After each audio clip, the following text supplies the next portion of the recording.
Goeiedag, good day, fellow South Africans and citizens of the world. And you can't make this shit up. I mean, really, you just can't make this shit up. What I'm talking about here is the COVID-19 vaccine. And for the YouTube moderators who are hovering in the wings, ready to try and give me a community strike, I will put a link directly below this video to the original article in the mainstream media in South Africa. And I have no doubt what they're saying is totally correct. One of the country's top medical researchers, Professor Helen Rees, says in a worst-case scenario, current COVID-19 vaccines could be ineffective against variants detected across the globe, including the one found in South Africa. We know the viruses change the whole time, and the new South African variant is a changed virus. And the vaccine that's been established by Bill Gates' Moderna, I'm saying no more, sorry guys, Pfizer and all these other companies is based on the original virus. Now let's remember that every year you go and have a flu injection because that virus changes every year, because the injection you had the previous year doesn't work for the new strain. Well, you'd think just logically that the same kind of thing would apply. So just to be clear, they're saying that this vaccine might do nothing to actually stop you getting COVID-19 in its new form. So what are the dangers of having this vaccine? Let me show you a video. And there are several people who are suffering from this neurological ailment after having had the vaccine. Let's have a look at that.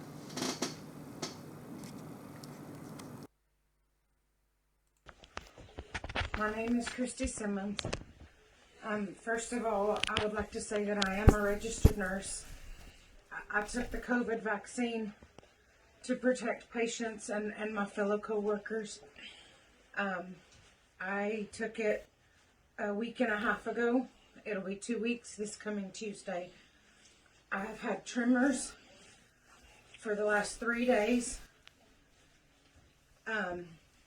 I have been to 4 ERs and have been discharged, stating that I need to follow up with neurology. I've contacted 2 neurologists. One cannot even see me until after March or late March. The other one said that they will not see me at all. I'm making this video so that people are aware of the possibilities of reactions to the vaccine. I'm not making this video so that you won't take the vaccine. As a nurse, I strongly believe in vaccines, but I do feel that everyone should be made aware that this is a possibility. I'm hoping that someone will see this video that can help me, and I'm also hoping that the CDC and Moderna will see this video and do some more research to try to help the people that are having this kind of reaction. I have already spoken with 5 other people that are having the same symptoms that I am and are having the same struggles that I am, and they cannot get help. So I just want to say that if there's anyone out there, any doctors that can help me or that are willing to help me, to please reach out to me. My name is Christy Simmons, and you can reach me on my Facebook page. And if you reach me there, I would be more than happy to send you my phone number. Thank you so much. And I pray that everyone who is having these symptoms can find the help that they need. Okay, so let's get this straight in our heads. Professor Helen Rees says that in a worst case scenario, the current COVID-19 vaccines could be ineffective. They won't work against variants detected across the globe, including the one found in South Africa. Rees is a board chairperson of the South African Health Products Regulatory Authority, SAPRA, and officials briefed Parliament on the country's vaccine approval process, as well as the use of Ivermectin. Now, I'm not going to discuss Ivermectin here because I know that YouTube get themselves into a frothy and put out community strikes. All I would suggest is please go and have a look at lovinglifetv.com, which is our new platform here on the internet where we can put out facts and information that is not going to be censored by big tech. I'm going to leave it at that, okay? Just let's leave it at that. A lot of information on Ivermectin on lovinglifetv.com. On Wednesday, Rees told the legislature's Health Committee that local and international scientists were hard at work conducting research on the variants. She said, "We have this variant in South Africa, and we are deeply concerned that this variant will affect the efficacy of some of our vaccines." What she's actually saying is that it probably won't work.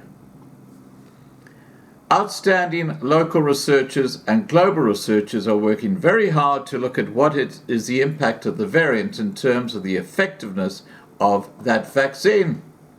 At its worst, it can really make some of these vaccines ineffective.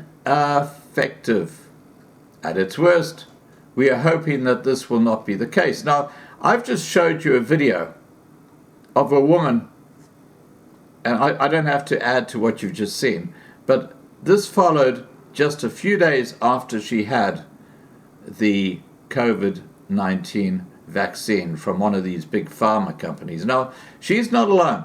There have been lots of cases of people who've suffering from exactly the same thing following having the COVID-19 injection.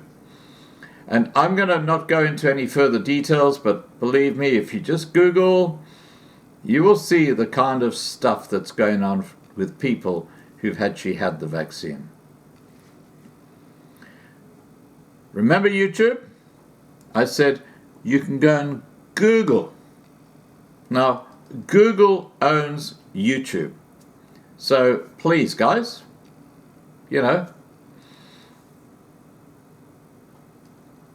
if Google provide that information, then maybe we should ban Google, okay? Maybe we should give Google a community strike, let it go down for a week. I reckon that's a great idea. Hey?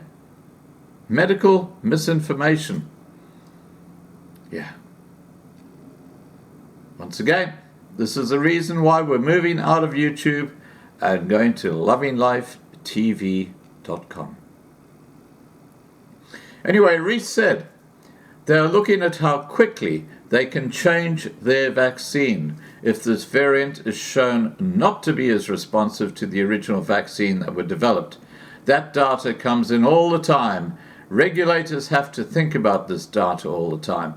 Now, I'm not going to say here the actual immunity that people get if they've had COVID-19, which apparently, no, I'm not going to go there. I'm just not going to go there because YouTube will be, yeah, we know it's pushing the vaccine. Okay, I'll just leave it at that. Okay, SAPRA also gave an update on its decision to allow for the controlled use of Ivermectin in COVID-19 patients. Yeah, you just have to, as a doctor, fill in an 8-page document that takes about 40 minutes to fill in before you can do that. What a very effective way of discouraging doctors from providing that option. And by the way, and again, YouTube, listen closely, listen carefully, YouTube, listen carefully.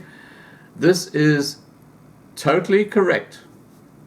90% of the funding of SAPRA, that is the organization that allows medicines to be dispensed in South Africa, is funded by the Bill and Melinda Gates Foundation.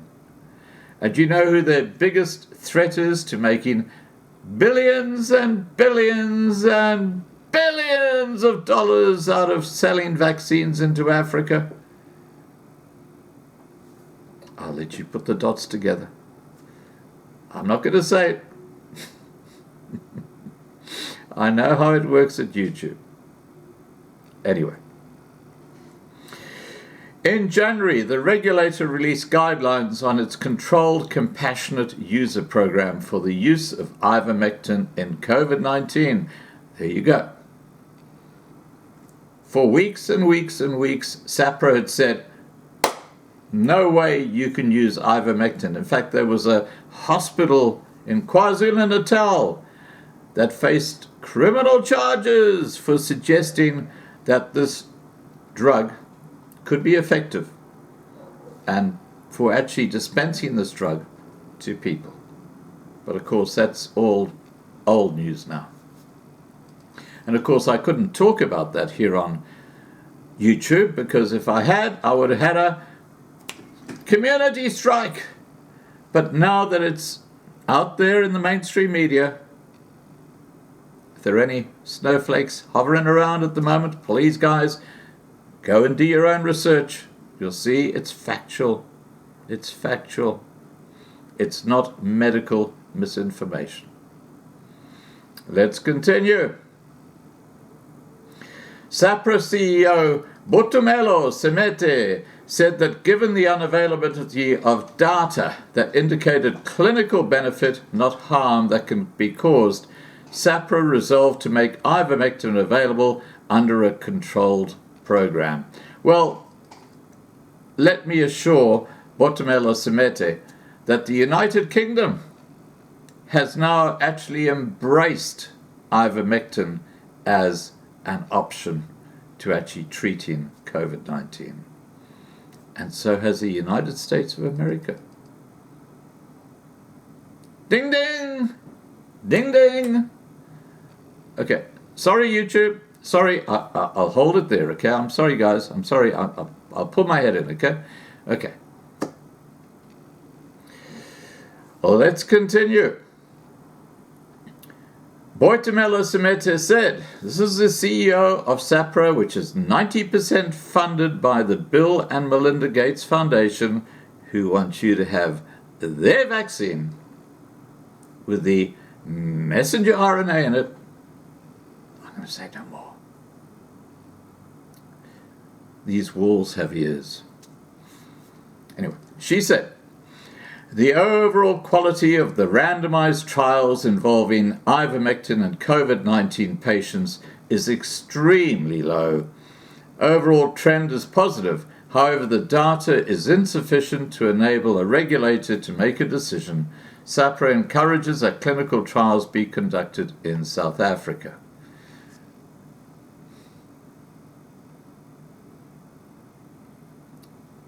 I don't know where to go with this. I really don't know where to go with this. I'm just going to say the obvious again. The United Kingdom, the United States of America are saying, yes, use ivermectin as an alternative to treating COVID-19. But in South Africa, they don't have any trials or information to confirm that it's okay. So, let me ask this, the elephant in the room question. What trials have South Africa done on the vaccines that they're now bringing into South Africa, that they are going to give to millions of people, that they've done in South Africa? Nothing. Absolutely zip.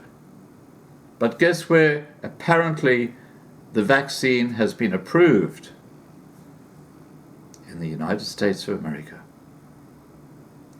So why is the vaccine treated differently to the much maligned Ivermectin?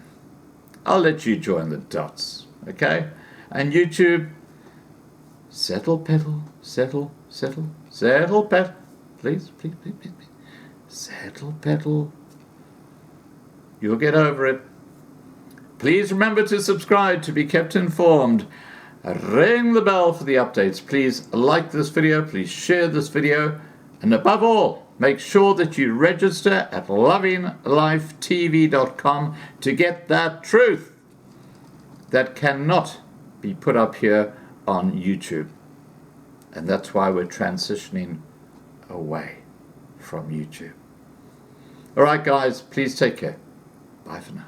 Oh, and don't forget tonight, 8 p.m. Johannesburg time, I'm going to be talking to Chris and Bayers from Boeredroogtehelp, South Africa. It's a charity helping farmers in distress and providing food parcels to people facing this lockdown in South Africa. Take care, guys. Bye for now.